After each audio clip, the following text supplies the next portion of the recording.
esta tarde vamos a tener la alegría y el orgullo de escucharlo a Eduardo en el tema que nos ocupa, conceptos y construcción de tomografías TAC, PET, perfusión y RMN. Eduardo Sergio Cernoch es ingeniero en electrónica, graduado en la Facultad Regional Mendoza de la UTN. En 1975, posgraduado en prospección geofísica de hidrocarburos. Se especializó en sismografía durante 12 años en YPF, haciendo tomografías del subsuelo. Fue profesor titular de Análisis Matemático 2 y de Análisis de Señales y Sistemas, por afinidad con su experiencia laboral, durante más de 3 décadas en la UTN, Regional Mendoza. Profesor de Tratamiento de Señales durante 11 años en el Instituto Tecnológico Universitario, Redes y Telecomunicaciones. Ha participado en numerosos congresos y encuentros como expositor de diversos trabajos técnicos. Publicó 2 libros, Introducción al procesamiento de señales sísmicas y Juana, saga de familia. Actualmente se desempeña como consultor independiente, eterno estudiante, practica deporte regularmente con la consigna Mens sana in corpore sano. En resumen, esta tarde vamos a aprender las técnicas de estudio no invasivos, tales como las tomografías, constituyen un aporte inestimable de muchas ramas de la medicina y de otras disciplinas del tipo prospectivo. La construcción de imágenes a partir de distintos métodos es un verdadero desafío matemático, computacional y tecnológico, no menos apasionante. La conferencia se orientará a explicar de modo más sencillo posible, pese a la complejidad y variedad del tema, cómo se consigue la conformación de imágenes del interior del cuerpo analizado, partiendo de los datos externos que reciben los tomógrafos tipo TAC, tomografía axial computada de rayos X, PET, tomografía por emisión de positrones, y SPECT, tomografía de fotón único, single, cámara gamma y resonancia magnética nuclear, con su canto y danza protónicos, con un tono ameno y algo de buen humor, apelando a una modalidad heurística para la comprensión total del tema por cuenta de una audiencia homogénea. Me traiciona el concepto que me acompaña por Eduardo, que es una persona simpática y de muy buen humor, y además excelente guitarrista. Bueno, los invito a que lo escuchemos a Eduardo. Bueno, muchas gracias, Alberto. Muy sentidas y bien recibidas tus palabras. Yo creo que le debo al Ateneo algo que nunca le voy a poder retribuir, que es darme siempre un espacio para poder compartir conocimientos y amistades con tanta gente como la que hoy tengo el gusto de tener, digamos así, frente a mí, no enfrente, sino frente a mí, para poder desarrollar estos conocimientos que he adquirido en parte a lo largo de mi vida y en parte específicamente para el tema de hoy. Nuevamente, gracias por la presentación. Vamos a comenzar. Entonces, como ustedes están viendo en el título, esto se llama Conceptos y Construcción de Tomografías, TAC, Tomografía Axial Computada, Positron Emission Tomography, Perfusión y resonancia magnética nuclear. A la derecha, una vista de imágenes de tomografía de rayos X. En el índice temático, como algo anticipó ya en la presentación, querido Alberto, para nosotros Tato, vamos a ver en primer lugar los conceptos básicos de las tomografías, un poco de magia y un poco de matemática que habrá que soportar, pero no se asusten. Miren, yo les pido que se queden. Yo sé que lo van a entender. No sé si les va a gustar, pero ustedes digan que les gustó lo mismo. Lo mismo ustedes digan, sí, me gustó. Así, si ustedes se clavaron, que se claven otros también. Segundo punto, tomografía PET. El par fotónico. Por algo decimos que acá va a haber un par fotónico. tomografía SPECT. Esto de la S significa single positron, un fotón muy singular. Y luego resonancia magnética nuclear, el misterio de Joseph Larmor y su peonza o trompo protónica.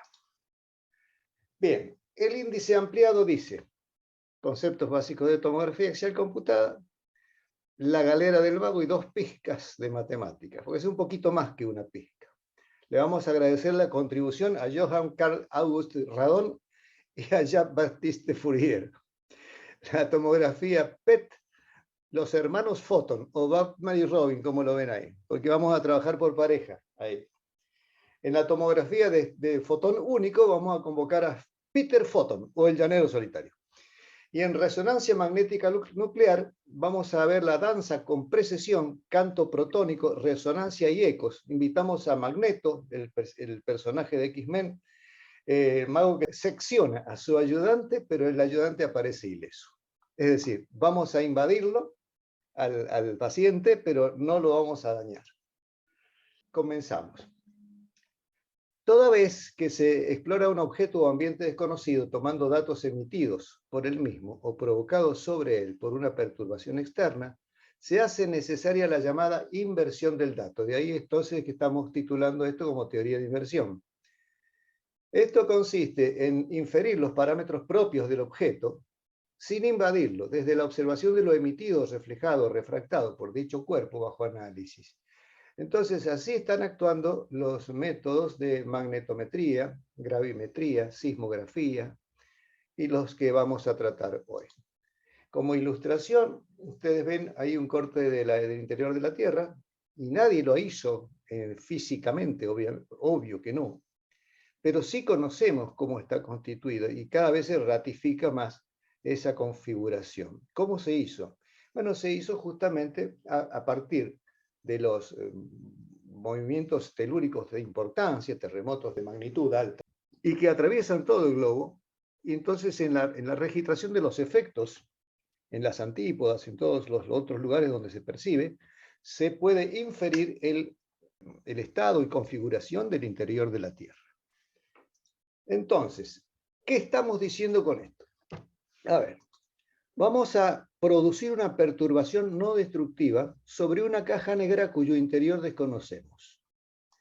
Luego de esa perturbación van a aparecer efectos que vamos a poder medir, conocer, registrar.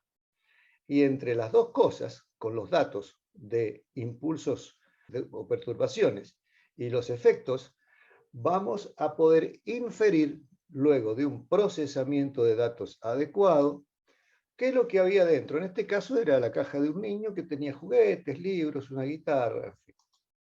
El criterio básico entonces es salir desde el efecto para llegar a la causa. Y en este caso la causa será justamente lo que ha producido el efecto que hemos recibido, porque si hubiese habido otros objetos dentro, el efecto hubiese sido distinto. Entre el efecto y la perturbación, lo que acabo de decir, que son datos, está la verdadera causa, que es el contenido de esa caja negra.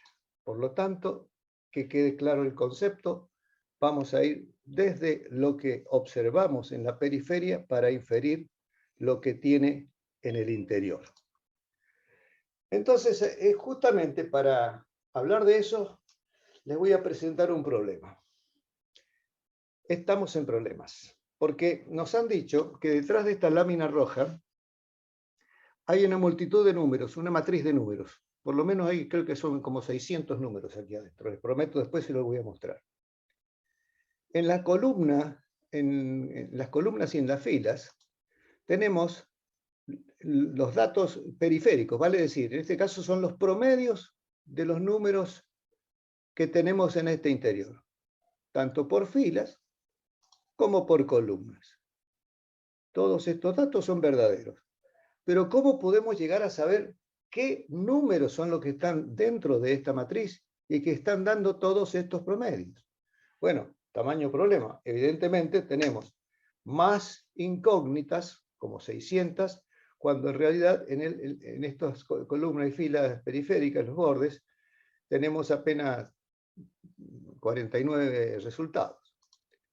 Entonces podemos pedir que nos digan, bueno, pero a ver, si promediamos en esta diagonal o subdiagonal, en esta otra dirección, en esta otra dirección y en esta otra dirección, y bueno, sí, vamos a tener cada vez más posibilidad de encontrar la cantidad de ecuaciones para tal cantidad de incógnitas. Por ejemplo, esta que estoy señalando acá, si seguimos los números que están en esa línea, vamos a poder verificar que el promedio da 0,4.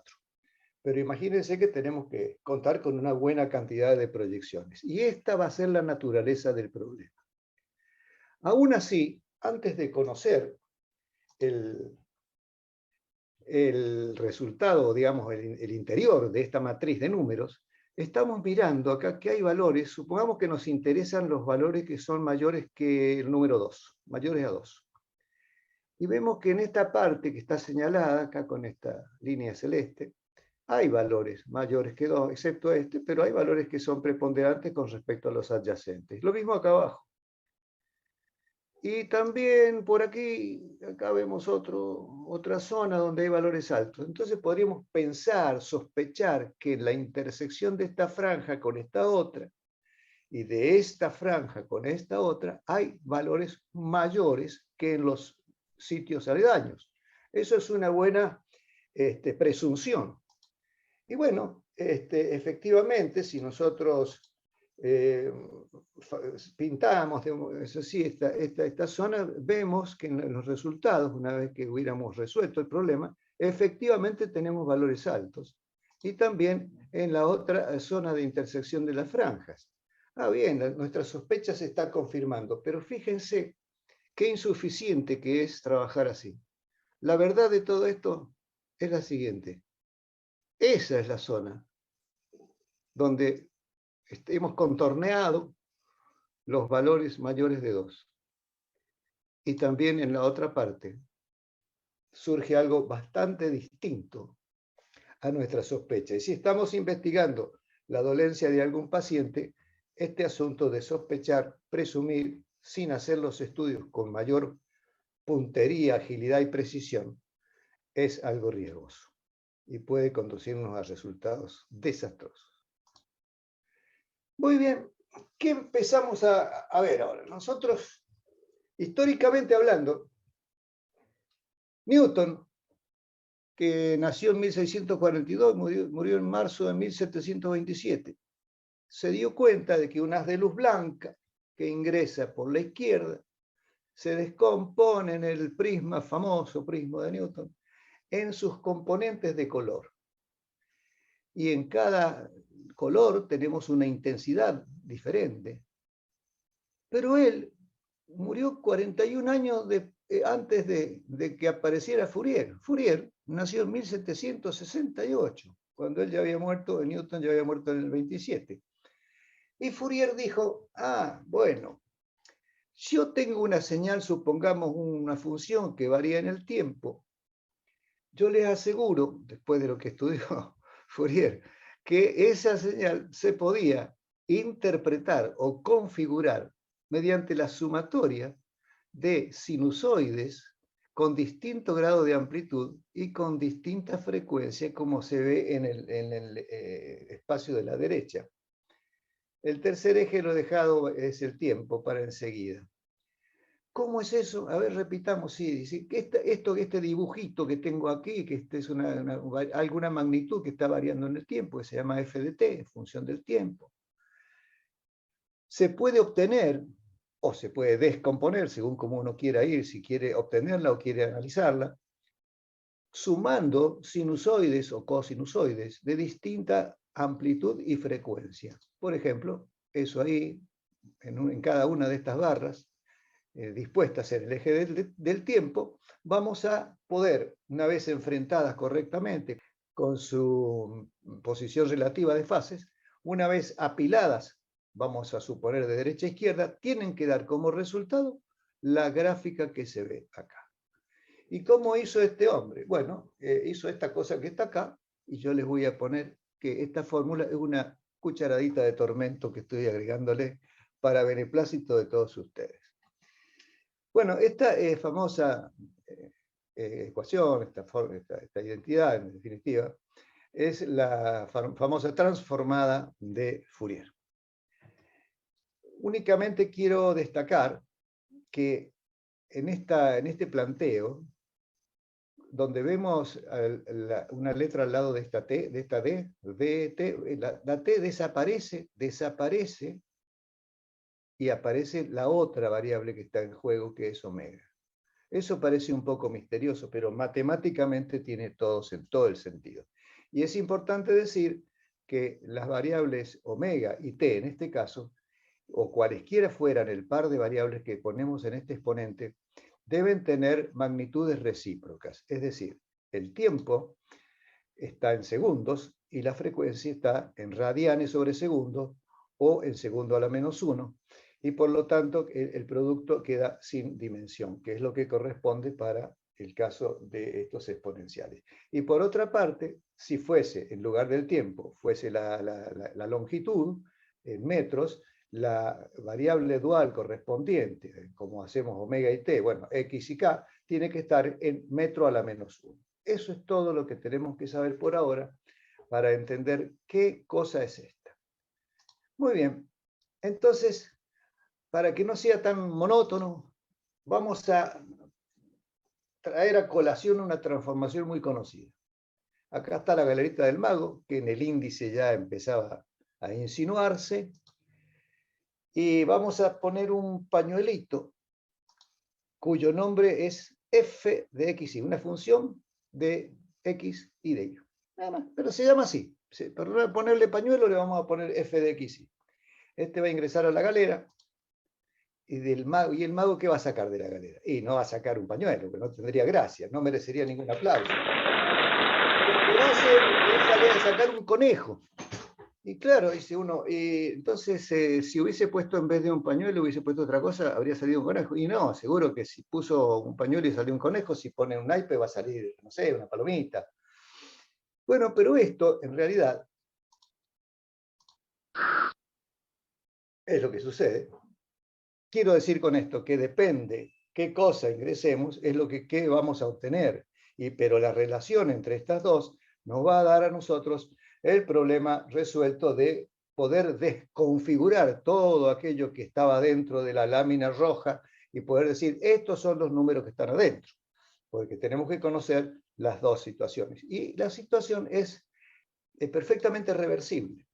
Es decir, nosotros podemos ingresar por las flechas rojas un objeto a la galera del mago y el mago va a sacar otro objeto, pero se van a relacionar como G mayúscula contra G minúscula, porque están en relación. Y lo que está en el espacio de las variables x y va a estar en otro espacio de las frecuencias, como habíamos visto en el tiempo y omega. Acá serán las dimensiones x y de las longitudes espaciales, y estos se llamarán frecuencias espaciales.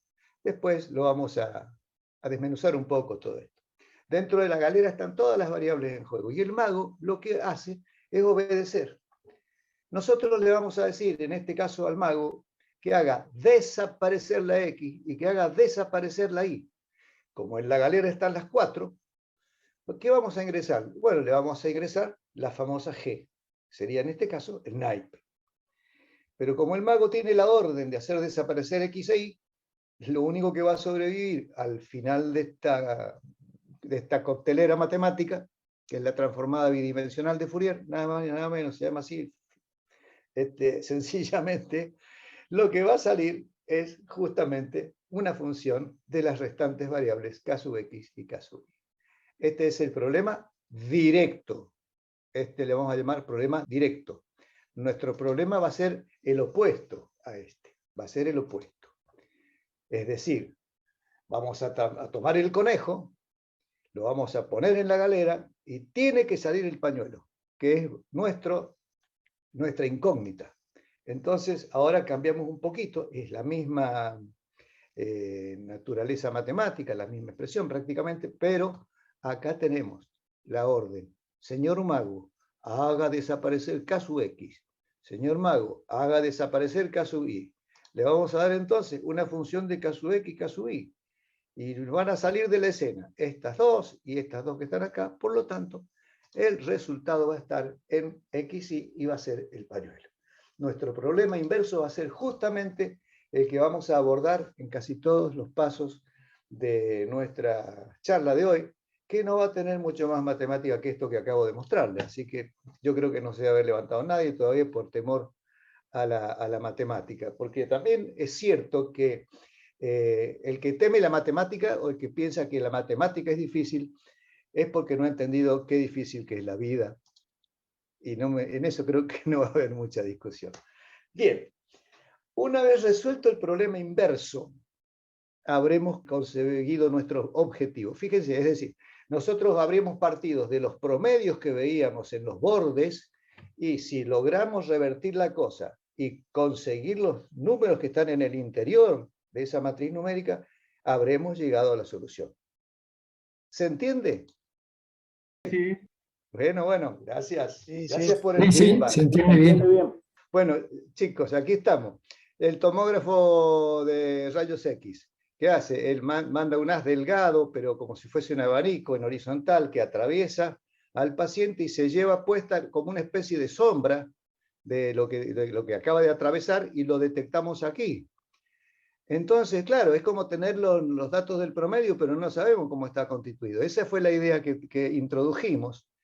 Y más allá de estas formulotas matemáticas que les presenté, que son por lo menos para decirle al que le interesa esa parte, cómo viene, por dónde viene el viento matemático y de sustento de todas estas cosas, que va a ser bastante similar en todas las tomografías que vamos a ver. Vamos a tener que contar, como habíamos insinuado, con varias proyecciones en distintos ángulos, porque con unas pocas no nos alcanza. Entonces, para explicarlo, vamos a apelar a esta figura. En una determinada dirección, ángulo θ, vamos a emitir una variedad de rayos paralelos entre sí y que van a ir al detector, que está en este... Espero que se esté viendo el cursor, ¿no? ¿Se ve el cursor? Sí, se ve. Sí. Sí, Sí, se ve, Eduardo. Sí. Me quedo más tranquilo. Se ve bien, Eduardo. Entonces, fíjense, vamos a ver esto. Este rayo verde que atraviesa el aire pasa sin atenuación. Tiene la mayor altura, es decir, va a ser un número grande. Este otro que atraviesa parte del cuerpo investigado va a tener una atenuación y va a ser un poco menor, el amarillo. Luego, el violeta, que va a pasar por una zona, aquí esta mancha, de mayor densidad, va a ser más absorbido y va a tener una detección de menor magnitud. Y así sucesivamente. Este otro va a pasar por una zona más densa aún. Supongamos que lamentablemente el paciente tiene un tumor ahí, algo fuerte, y va a salir más atenuado en la recepción. Y este otro, bueno, un poco menos. En definitiva, ¿qué estamos haciendo? A cada ángulo θ constante, y que después vamos a pasar a otro ángulo θ, pero para cada ángulo θ tenemos varios rayos, cada uno de ellos con su número. Entonces, para el mismo valor de θ vamos a tener una secuencia de valores a distintas distancias R' en el eje de ρ. Y nuestro problema sigue llamándose f de xy o pañuelo, como le quieran llamar ustedes, que es descifrar toda la distribución de densidades que tenemos aquí adentro y que solamente en esta proyección estamos conociendo lo que es translúcido, como una sombra prácticamente inexpresiva. Pero vamos a tener unas cuantas proyecciones de ellas. Entonces, a estos datos, después de algunas cuentitas menores, los vamos a denominar P, por lo de proyección, de ρ y θ. ¿Por qué? Porque depende en qué ángulo lo tomé y en qué distancia ρ se han podido registrar. Bueno, más o menos hablando de lo mismo, entonces nosotros vamos a contar con una intensidad inicial, que es la fuerza de la señal que emitimos, y eso es conocido, y también vamos a conocer con qué intensidad, ya atenuada, la recibimos de este otro lado. Y así en todos los caminos.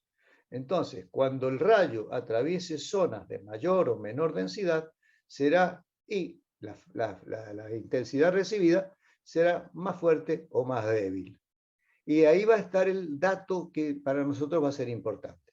Entonces, transformando esto en un cociente, y bueno, después de tomar un logaritmo, que eso es bastante sencillo, vamos a llegar a entender que esta proyección, que es el dato inicial de nosotros, es exactamente lo mismo que una integral de línea, esto para los que entienden de matemáticas. Los otros véanlo como una sumatoria, como si fueran los promedios, entiéndanlo así, los que teníamos en los bordes de la lámina esta misteriosa, y nada más. Entonces, este proceso que transforma la función incógnita f de x, y atravesada de esta manera, explorada de esta manera, en otra que es la proyección, se llama transformada normal de Radon. Y a Radon le vamos a dar las gracias, porque este hombre en 1917 planteó la idea de los tomógrafos. Es decir, planteó lo que era la ciencia, la idea ciencia, pero no tenía todavía en esos años ni el tomógrafo ni la computadora. Eso era tecnología. Ahí está bien clara la diferencia entre ciencia y tecnología. El hombre aportó el concepto y para poder llevarlo a cabo hubo que esperar algunos años hasta la aparición de las tecnologías adecuadas para poder llevarlo a cabo.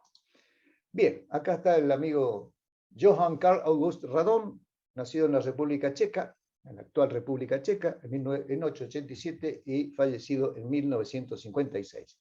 Es decir, que este hombre, siendo muy joven, ya propuso esta cosa que es tan importante para nosotros y que ahora, ¿qué tenemos que hacer? Y lo que estamos teniendo, como digo acá, es la proyección, que es la famosa esta transformada de Radon, destransformar esta cosa para llegar a saber quién es f de x, y. Es decir, nosotros contamos en cierto modo con la f de x, y, pero no en forma directa, sino que está transformada en su proyección.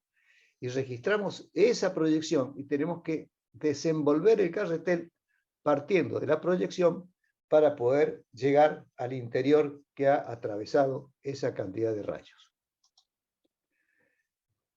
El operador que asigna a una función escalar su integral de línea sobre cada recta, fíjense que son todos caminos rectos, es esencialmente lo que se llama transformada de Radon, o por razones obvias, transformada de rayos X. Para cada rayo, la función proyección de θ y ρ indica la sombra de la muestra f de x, y. Es lo que hemos venido diciendo, que es translúcida a los rayos X sobre una pared que forma un ángulo θ con la horizontal. Entonces, obtenemos solamente esto. Esto yo lo estoy redundando un poco porque los conceptos que son fuertes hay que repetirlos. Ya está todo dicho. Falta decir cómo son los pasos para desenredar este problema. Bueno, son dos pasos. Fíjense qué fácil. A y B. Nada más. Y después les prometo que no va a haber más matemática. Partimos de la función proyección, que es nuestro dato. Le vamos a hacer una transformada directa de Fourier en una dimensión. Y vamos a conseguir de la P minúscula a la P mayúscula, ¿se acuerdan? Pero en otras variables, que va a ser en lugar de ρ, la variable K. Y en la θ va a quedar el ángulo θ, lo vamos a dejar tranquilo. Pero luego, el que quiera va a poder consultar un apéndice que voy a dejar al final, porque no es necesario ponerse a hacer demostraciones matemáticas acá. Para el que le interese, esto va a estar en el apéndice. Esta proyección que hemos transformado de aquí a aquí, con la primera transformación de Fourier, es exactamente igual que esta famosa f de k sub x y k sub y, o sea, el conejo. Y cuando tenemos el conejo, aplicando el proceso inverso, vamos a poder conseguir el pañuelo. Entonces, en la primera parte, en el primer paso, vamos a transformar esta función dándole la orden al mago para que desaparezca ρ. Y en lugar de ρ, deje lo que no le hemos dicho que toque. Θ y K, que es la variable inversa de ρ. ¿Recuerdan que tenían que ser de magnitudes inversas? Muy bien. Esta es la frecuencia espacial, o también llamada número de onda. Entonces el resultado va a quedar en función de θ y de K, y no va a ser P minúscula, sino P mayúscula, la que está acá.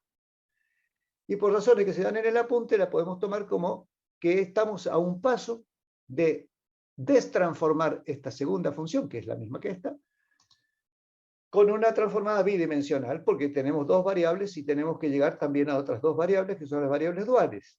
Entonces le decimos al mago, desaparezca K sub X y desaparezca K sub Y, le ponemos entonces allí la función esta que acabamos de encontrar recién en el primer paso, y esa pobre función va a sufrir los efectos de la magia, del mago matemático, y de esta multiprocesadora va a salir la función f de xy, nuestra incógnita de la distribución de densidades del cuerpo analizado.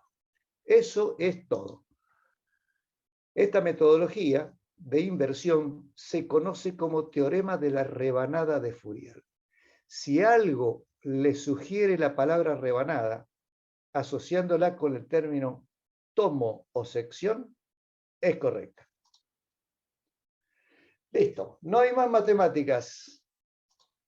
No hay más matemáticas. Ahora vamos a charlar un poquito más sobre lo que es el proceso físico que venimos manejando. Esta es la región de interés. Aquí tenemos el cuerpo bajo análisis en un determinado ángulo, porque esto está rotando, ¿no? Esto todos saben que el tomógrafo va rotando alrededor del paciente, pero para un ángulo determinado tenemos una lluvia de rayos que atraviesan la muestra. Y en esta recta detectora, lógicamente, vamos a encontrar nuestro dato primario. El tomógrafo gira alrededor del paciente y el paciente está quietito. Le dicen no respire, no se mueva, son 25 minutos que tiene que quedarse quieto. Y esto es equivalente a considerar que el paciente gira y el tomógrafo está quieto, en el sentido opuesto, ¿no? Sería un poco incómodo para uno, pero vamos a verlo así, como que el paciente gira y el tomógrafo está quieto por razones de claridad de gráfica. Acá está la fuente donde está esta imagen. Y aquí estamos. Esto es lo que nosotros no conocemos. El problema de rotación se está dando. Por supuesto que el tomógrafo es el que gira y el paciente está quieto, pero la situación relativa es exactamente igual. Y lo que estamos registrando es en cada momento lo que se ve en esta pequeña franja. Entonces, todo lo que está por acá ya fue registrado. Entonces, solamente tenemos para poder partir esto que vemos acá, que es bastante distinto, y más si no sabemos esta imagen tan sencilla, este verdadero cuerpo tan sencillo, sería quizá fácil de dilucidar. En cada posición, si ustedes examinan, en esta parte del eje, que sería la pared donde están los detectores, está todo azul acá arriba, aquí está más mezcladito con el verde, después hay algo de verde neto, y después empieza a mezclarse el rojo con el verde, hasta que al último acá abajo tenemos rojo. Y así en todas las posiciones. En este caso, cuando la situación tomógrafo-paciente es esta que muestro acá, en la parte central se mezclan los tres colores y da ese rombito color rosado que estábamos viendo en la imagen móvil. Bueno, ¿cómo se llama esto? Bueno, este es el cuerpo bajo investigación. Y esto, dado que se trata de cosas que están girando, se llama sinograma, en relación con las sinusoides, que vienen de las rotaciones. Entonces, del sinograma vamos a tener que hacer las operaciones matemáticas que han sido descritas, que ya la hemos pasado felizmente, para poder llegar a conseguir el resultado que nosotros buscamos. Al pie estoy poniendo todas las referencias para aquellos que necesiten ir a las fuentes. Y por honestidad intelectual, por supuesto. Al César lo que es del César. Bueno, entonces esta es la idea. Lo venimos ya insinuando, más que insinuando, recalcando. Tenemos esto y tenemos que llegar a esto. Son bien diferentes, ¿verdad? Bien diferentes. ¿Están de acuerdo conmigo? Pero Sí, está bien, está bien. Esto que está acá, tiene todo esto que está acá, nada más que hay que reorganizarlo. Claro. Ahí vamos. Nobleza obliga. Es necesario decir que, si bien lo explicado es matemáticamente correcto, el problema de plantear estas ecuaciones en términos numéricos, porque ustedes saben que todo esto que dimos con integrales de variable continua hay que pasarlo a métodos numéricos para ponerlos en la computadora. De una o de otra forma que lo vean, hay que compensar, porque como el problema tiene una asimetría radial, evidentemente, porque se trata de algo que está rotando, estamos atravesando líneas como están marcadas acá, en cada ángulo θ, vamos a tener un problema que es que hay mayor densidad de datos en estas regiones que en las más alejadas. Este es el dominio de las frecuencias espaciales. ¿Se acuerdan que teníamos tiempo y frecuencia, o si no, distancias y frecuencias K? Bueno, estamos en el espacio de las frecuencias espaciales. Por eso es que estamos viendo ese sinograma que no nos dice, así a vista, a ojo desnudo, no nos dice nada. Pero tenemos que compensar la mayor densidad y ponderación de datos que hay aquí en el medio con lo que está más raleado en las periferias. Entonces acá yo lo menciono porque es la verdad de la cosa. Hay un proceso de filtrado con unos filtros rampa, hay una suerte de interpolación de datos para emparejar un poco esta situación desigual. Y esto se hace basando a coordenadas polares, que no entra dentro del alcance de este trabajo ni es el propósito, pero tengo que decirlo porque es lo que después hay que hacer antes de obtener los resultados de la retroproyección filtrada, que es como se llama este método. Retroproyección, ¿por qué? Porque estamos volviendo de lo proyectado a lo que le da origen, y filtrado por lo que acabo de mencionar, que tenemos que emparejar un poco las ponderaciones mayores que hay acá y las menores que tenemos acá. Nada más. Este proceso que estoy explicando es aceptable cuando hay buena cantidad de datos, como en el caso de las tomografías de rayos X. Pero cuando vamos a otras que son de menor densidad de datos, el problema va a ser mucho más difícil y más desafiante y más exigente. Por ejemplo, esto que se ve así como se ve está completo, no se preocupen. Vamos a mostrar distintas situaciones. Una imagen obtenida con pocas proyecciones, otra con un poco más de proyecciones, pero todavía insuficientes, porque todos estos ruidos, todas estas cosas que se ven acá, van a ver enseguida que se la denomina en inglés artifacts, como que fueran artefactos que pone uno, el hombre, digamos, el procesador, el proceso mismo introduce ruidos, por falta de cantidad de proyecciones, porque hay un factor de compromiso. Si hago un número inmenso de proyecciones, bueno, voy a lograr una calidad espectacular, pero voy a estar, pobre paciente, lo voy a tener un año dentro del tomógrafo. Ahí tenemos otra ya con un poco más de calidad, aunque todavía se observan los artifacts estos. Y por último, una imagen ya con una razonable claridad y definición. Les cuento la verdad. ¿Qué pasó? Los artifacts son los espurios del proceso. Acá tenemos una imagen hecha nada más que con 10 proyecciones. Ustedes ven que la calidad es inaceptable.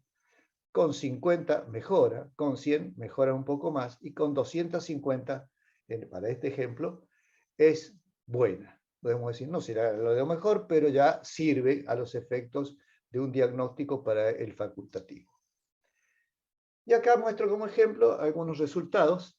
Esta es una columna lumbosacra en donde se muestran diferentes secciones, más a la izquierda, más a la derecha, con distintos grados de contraste.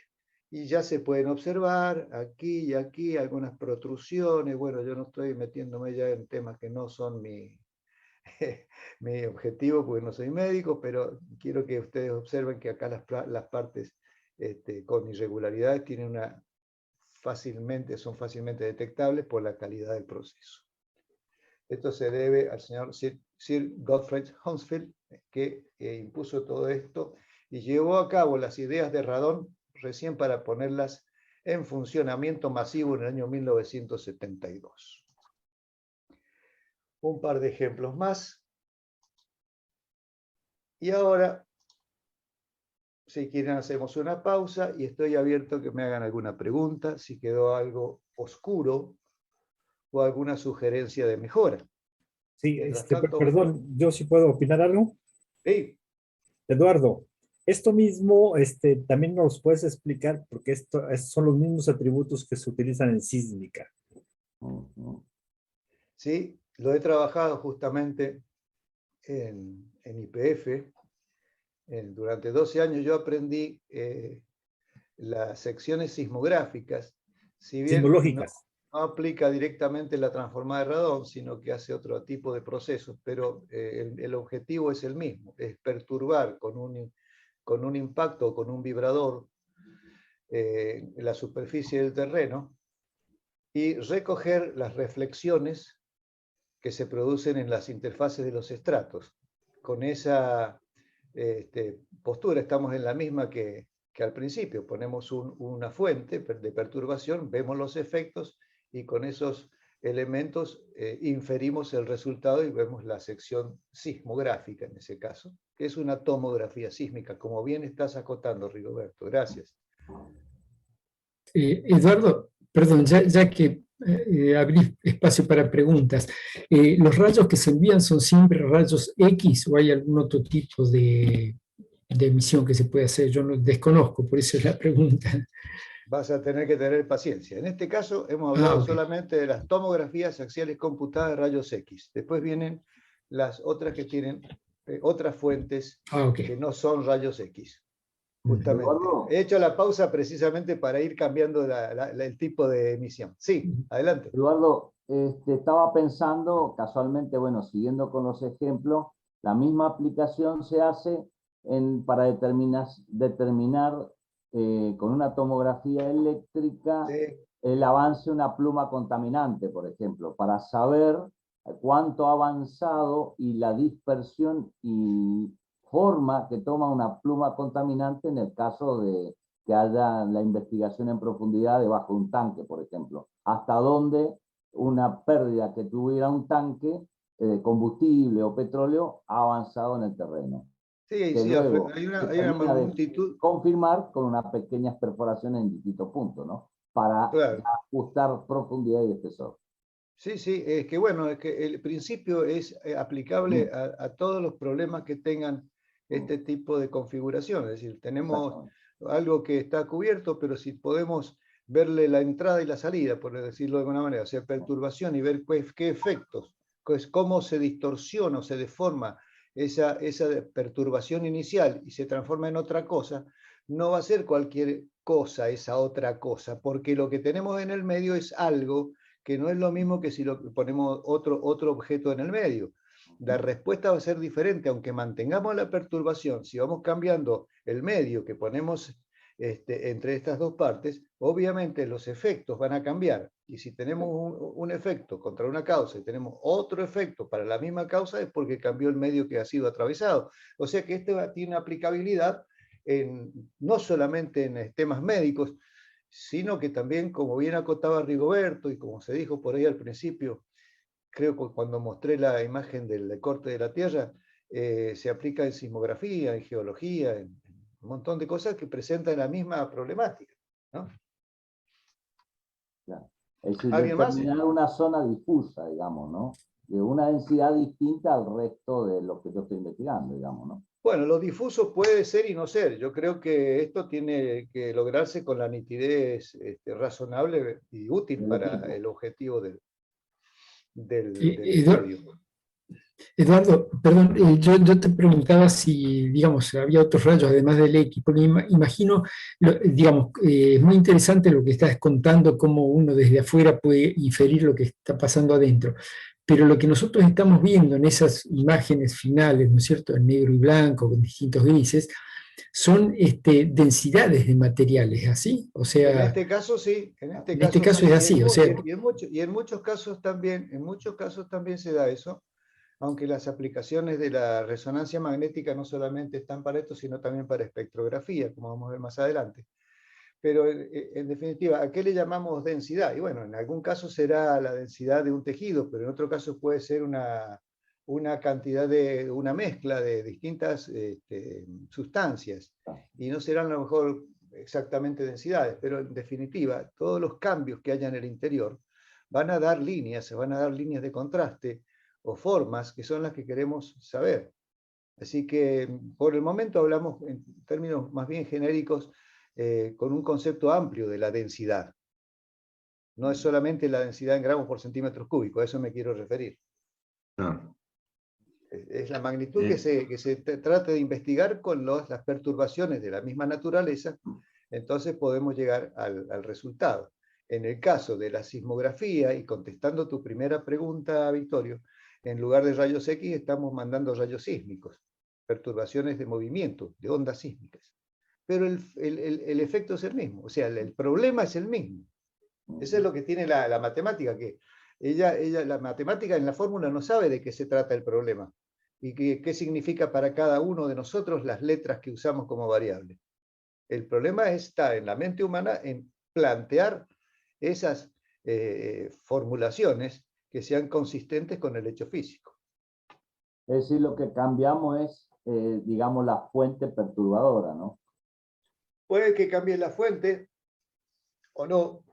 Si, bueno, vamos a trabajar en prospección de petróleo, pero en offshore, en agua, bueno, no vamos a ir a poner un vibrador ahí porque no podemos, no sirve para nada. Tendríamos que poner pistolas de aire comprimido o burbuja de vapor, ¿no es cierto? Las que se colapsan de inmediato y producen una implosión. Bueno, en fin, hay muchas fuentes de energía. Pero lo importante en ese caso es hacer mover el terreno o el medio acuoso para llegar a impactar luego el fondo del mar y seguir en profundidad para sacarle la información que nosotros queremos buscar, porque si no tendríamos que estar haciendo un pozo al lado de otro, que es medio caro. O trepanándole la cabeza al paciente para poder saber qué tiene adentro, lo cual es ya bastante cruel. El efecto, es decir, la intención es no invadir. ¿Se entiende? Perdón, Eduardito. Yo quería solamente una inquietud mía de cuando hacen esos estudios de sismología y todo, veo que hay varios que han trabajado en eso. ¿Qué son? ¿Vibraciones y de una frecuencia específica o distinto?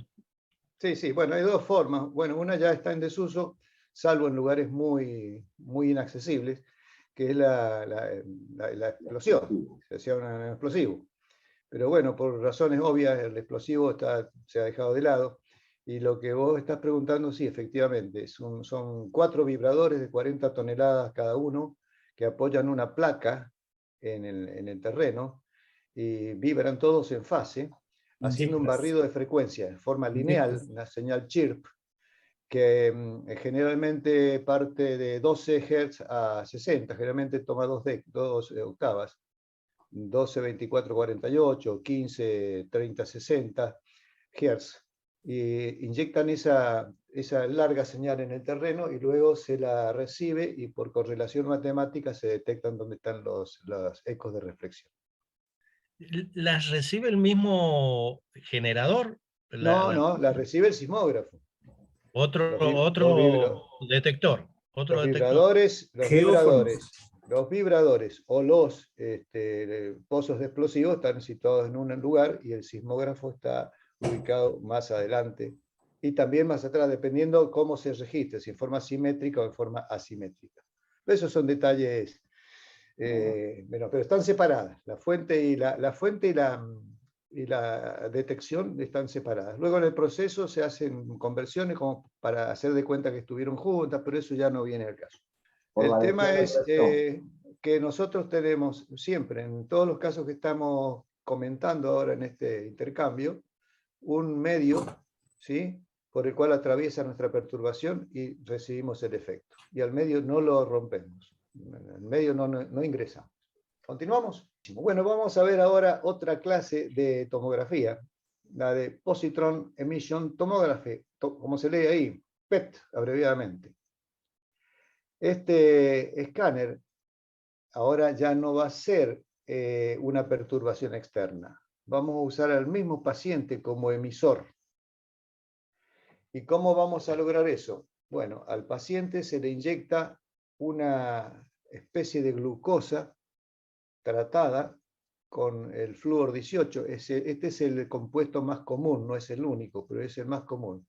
Esta droga, digamos así, radiactiva, se fabrica en un ciclotrón, tiene un tiempo de vida de 2-3 horas nomás, pero el tema es que en el ciclotrón se le induce a esta molécula de fluorodesoxiglucosa, o FDG, por sus siglas, positrones, que es la partícula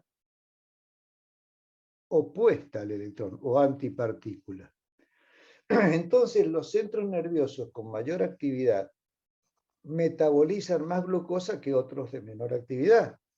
Entonces, donde hay mayor demanda de esta glucosa, o de la glucosa en general, que el organismo no la distingue que de esta otra que está un poco modificada, Entonces, esa parte del tejido donde está metabolizándose mayor cantidad de glucosa, obviamente va a producir mayor cantidad de colisiones entre el positrón y el electrón. ¿Y qué surge de ese choque que aniquila las dos partículas? Lógicamente nada se pierde, todo se transforma, ¿verdad? Entonces de esa interacción electrón y positrón se generan dos fotones de 511 kiloelectronvolt que son disparados en direcciones casi opuestas. Entonces acá está el carácter distintivo y creo que Victorio contesta un poco tu pregunta. El mismo órgano, el mismo paciente en este caso, se convierte en emisor, a diferencia de la tomografía de rayos X, donde el emisor y el receptor son externos.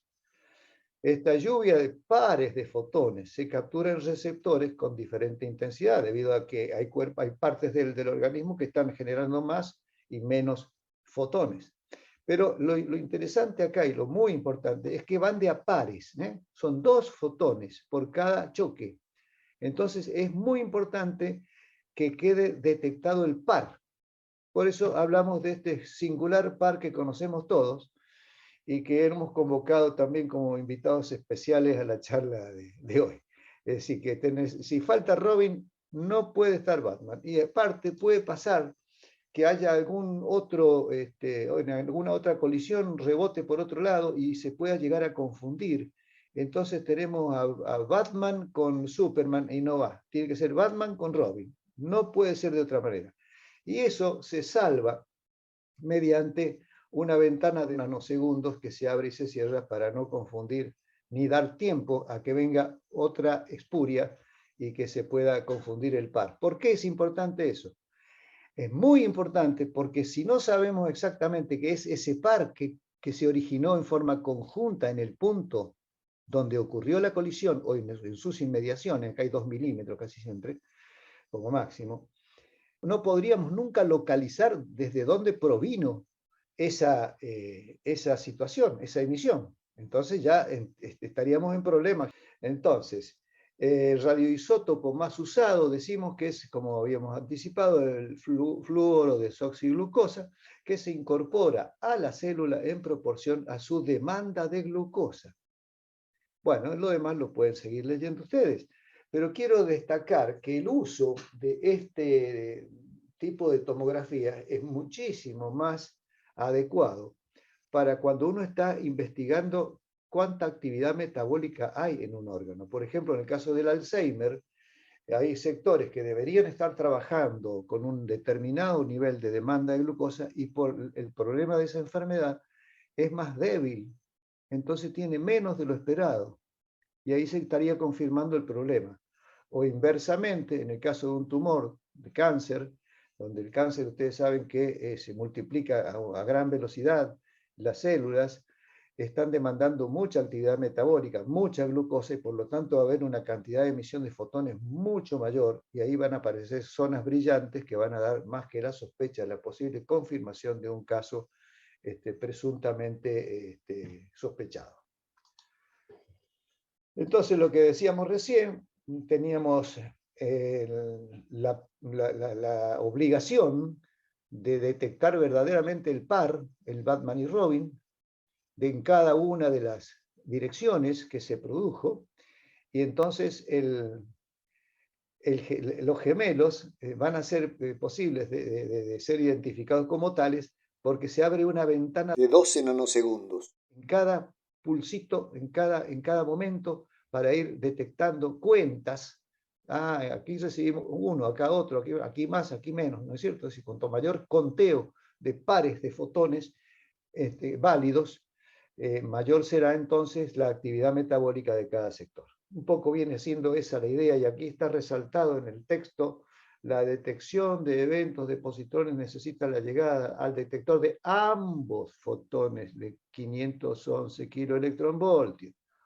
La pérdida de cualquiera de los fotones debido a la atenuación u a otros acontecimientos significa que la detección de coincidencia no se llevará a cabo.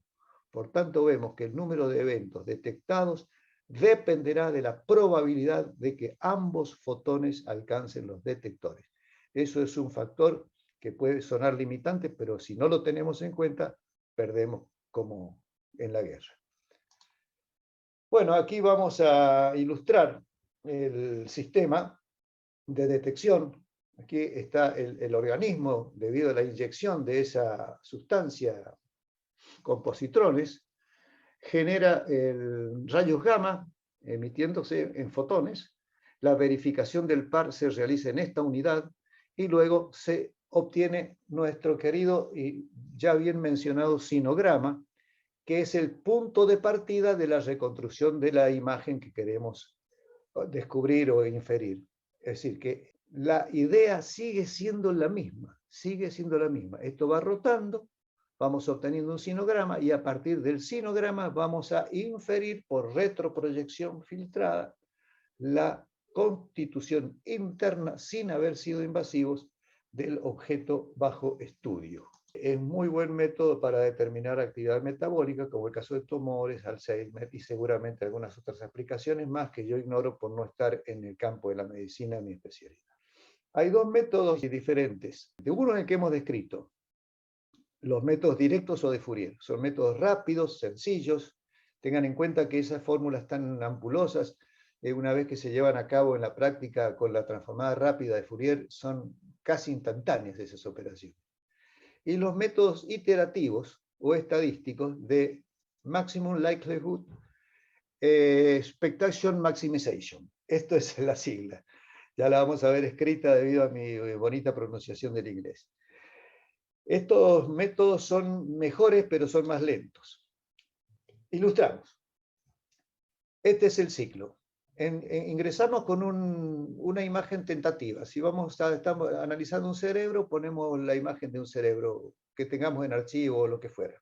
Ingresa, se le hace la conversión como si fuese para probar, a ver, qué proyección tendría esa imagen inicial, y la comparamos con la que nosotros hemos obtenido, con el efecto verdadero, el real que hemos registrado. Lógicamente, en el primer intento no vamos a tener suerte, y vamos a encontrar una diferencia grande en esa comparación. Entonces se da lugar a una corrección de la imagen inicial por otra mejor, más acertada, y se produce un nuevo ciclo.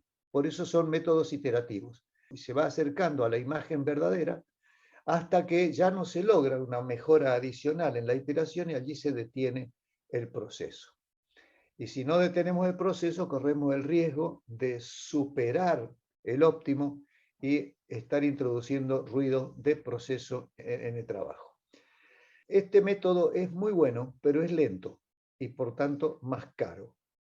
Aunque para los que les interese el tema, hay algunos algoritmos de optimización que organizan los datos por subgrupos, generando subconjuntos. Los métodos de máxima verosimilitud de la maximización de la esperanza matemática, esto es el caso estadístico, tenemos aceleradores, digamos así, de esta convergencia para que no se haga tan lento el proceso. Pero bueno, son alternativas. El primero es más rápido, anda bien, tenemos que tratar de superar los artifacts y con eso estaríamos bien. Y si no, tenemos a mano estos otros métodos iterativos, que es mi obligación mencionarlos, porque si no, alguien va a pensar que hay un solo método y no es así.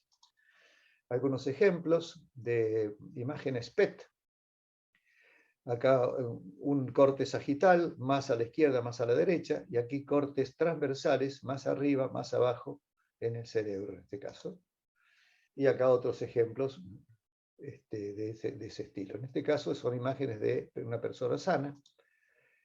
Y les voy a mostrar con este pequeño video que pude armar, disponiendo de algunas imágenes, digamos, completo, en una exploración completa, que se trata de un paciente que es examinado desde su parte anterior hacia la parte posterior, va cambiando de a poquito, los cortes van avanzando desde adelante hacia atrás, apenas si toma un poquito del abdomen, la nariz, ahí va apareciendo, estos son los brazos que el paciente los tiene puestos hacia atrás, y a medida que va entrando el corte en el paciente, va abarcando mayor cantidad de tórax, obviamente, hasta que va a salir por la espalda, En un momento se ve exactamente bien el corazón, se esboza perfectamente.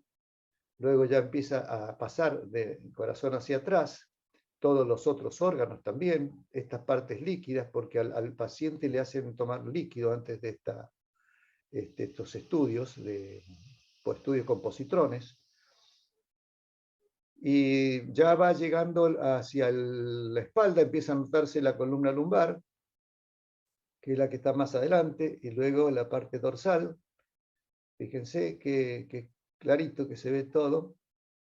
Ahí ya se ve la columna completa y empieza a salir por la espalda, siempre en cortes verticales, hasta que directamente no va a quedar casi nada, cuando ya el plano de corte prácticamente se aleje por la parte posterior del paciente.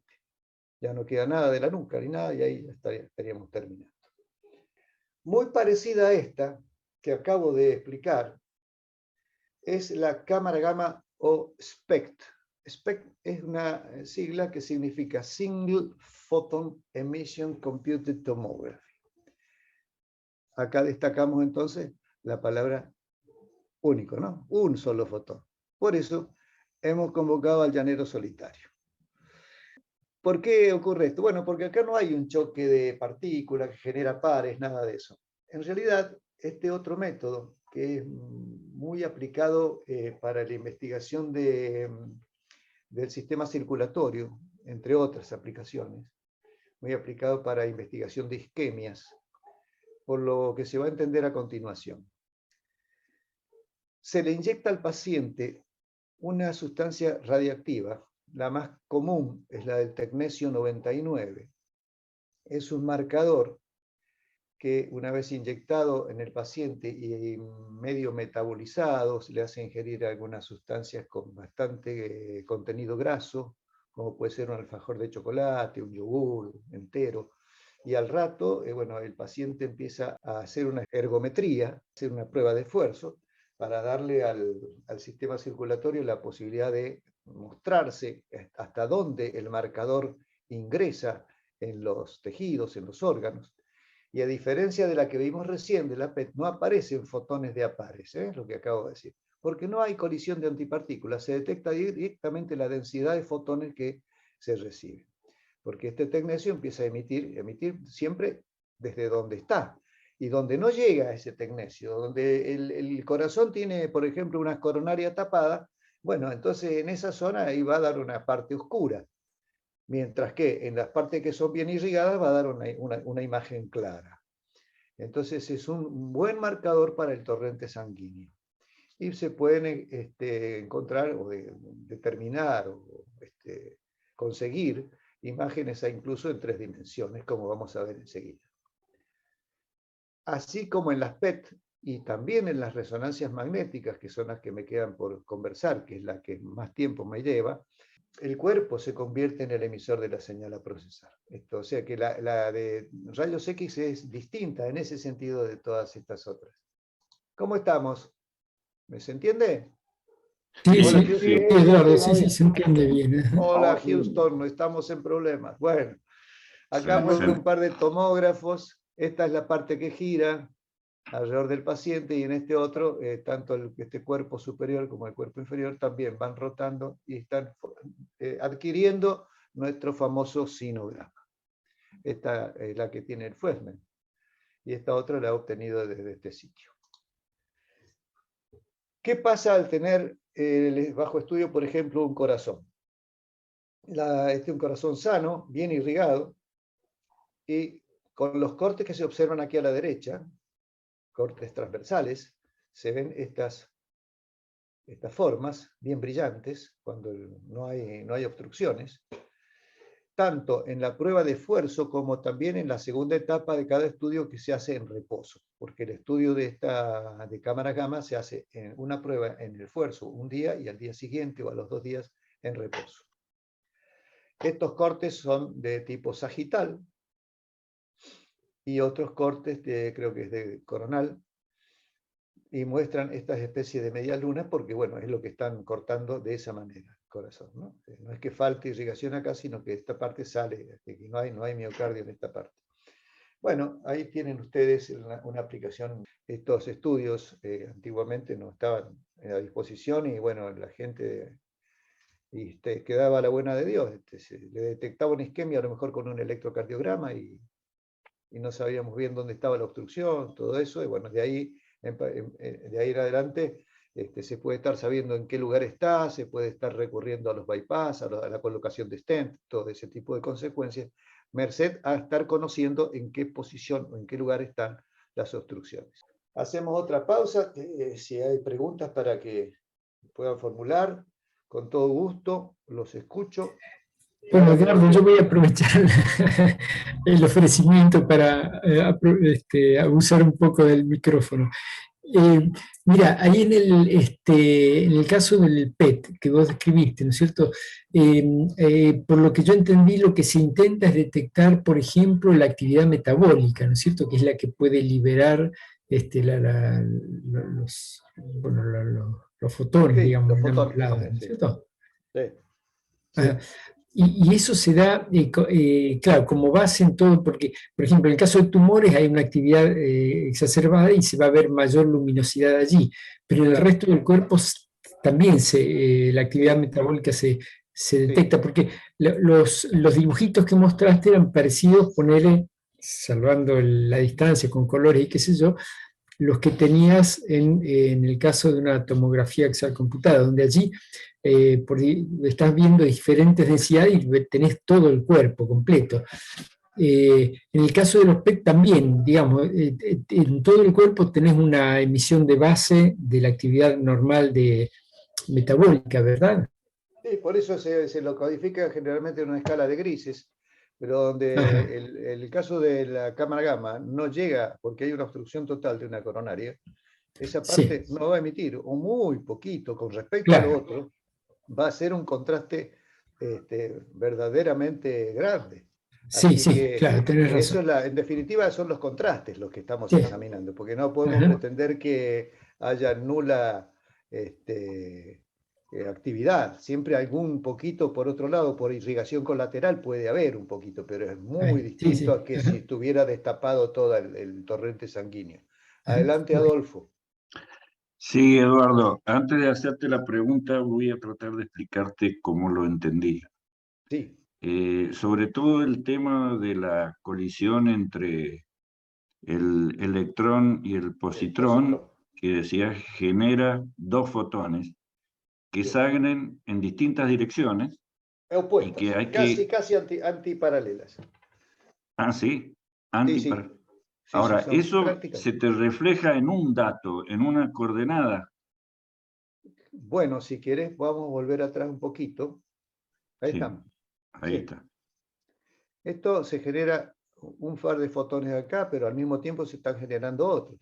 He marcado uno solo, pero acá se están generando todos. Pero justamente en cada detector están abriéndose ventanitas para ir captando el verdadero par y no otro que no sea del par. Y eso es lo que conforma después la densidad de datos obtenida. O sea, en esos nanosegundos detectas un par. Sí, porque como parten al mismo tiempo, aunque lo hagan un poquito más a la derecha o a la izquierda, pero si lo dejamos abierto en forma permanente, puede entrar otro por rebote múltiple y, bueno, mezclarse el llanero solitario con, no sé, con el hombre del ritmo. Sí, con el Batman y Robin. Claro. Bueno, muchas gracias, Eduardo. Perfecto. No, por favor. Y ahora, me encanta que... Sí. Permiso, Eduardo. Adelante. ¿Cómo se genera si la emisión está, digamos, prácticamente centrada en un lugar y las emisiones son diametralmente opuestas? ¿Cómo se obtiene una imagen tridimensional ahí? No, la imagen tridimensional se obtiene una vez que hicimos todas las secciones, porque, a ver, vuelvo a mostrar esto. Después la persona va cambiando de posición y va saliendo por el otro lado, hasta que una vez que uno tiene todas las secciones, después configura la imagen tridimensional, que tiene una variedad de orientaciones a disposición para ser dulce. Claro, bueno, pero esas, digamos, son emisiones desde un punto y bueno, al paciente lo corren, o sea, lo introducen un poco más dentro del aparato y se obtiene otra, pero también es prácticamente paralela. ¿Cómo se obtiene con esa emisión una cuestión tridimensional? Porque No, de ahí lo que ve no. no es un... No, o lo sea, que pasa es que acá mostramos una, pero son muchas. El cuerpo está emitiendo permanentemente y esto está muy complejo. Veámoslo acá. ¿Sí? Voy a maximizar. Lo que vemos acá está ocurriendo en todos los otros. Entonces lo que se tiene es un corte completo, de como si le hubiéramos cortado, bueno, con perdón de la expresión, cortado la cabeza, y hubiésemos visto todo esto, ¿sí? Y entonces, una vez que se procesa cada rebanada, se tiene la imagen en este corte, en el que sigue, en el que sigue, en el que sigue, después podemos armar la imagen tridimensional. No hay ningún problema. ¿Se entiende ahora, Luis? no, lo que yo no veo es que, suponete, ese emisor que está en ese momento, suponete en el centro, en el hipotálamo, ponete, es una zona muy chiquita y lo que capta el sensor es lo que, digamos, la intensidad, pero no le dice si hay entre medio un hueso, en el sentido del centro hacia la periferia. Yo supongo Pero que vos deberían... dijiste, está bien, vos dijiste una palabra clave, intensidad. No es lo mismo la intensidad cuando partió de un punto y atravesó una zona con mucha absorción que si atravesó una zona con más libertad, por lo tanto, con más libertad de tránsito, digamos. Entonces, menos obstáculos. eso da un carácter distintivo. Entonces, por eso justamente se trata de un sinograma, donde en toda la rotación, para obtener una imagen de un corte, estamos obteniendo distintas intensidades, como al principio, cuando vimos la intensidad en el caso de los rayos X. El problema sigue siendo el mismo. El problema es que ahora, la diferencia, digo, es que ahora el rayo X no está entrando, sino que está generando rayos gamma, o en fotones, el mismo paciente. Pero el problema es igual. Si es más denso, va a quedar más atenuado. Si es menos denso, no. Y después se discrimina por distancia, como veremos al final, cómo se logra finalmente la codificación de posición, de dónde viene cada cosa, qué intensidad tiene en función de las intensidades recogidas. Claro. Por eso hablábamos de un conteo de pares. Conteo de pares. Cuanto más pares estamos recibiendo por unidad de tiempo es porque esa zona tiene más metabolismo. Vamos a seguir avanzando. Perdón, de todos modos son como unas rebanaditas que se le va haciendo Claro, a la claro. imagen. Exacto. Después cuando tenés todas las rebanadas, después componés la tercera dimensión como si hubieses muestreado, a ver, para hacer gráfico, aunque sea un poco grosero, es como si yo tengo el jamón y lo corto en fetas chiquititas. Y después lo puedo apilar de nuevo. Y hacer el jamón de nuevo. Sí, para decirlo para que se entienda, nada más. El paquete El propósito es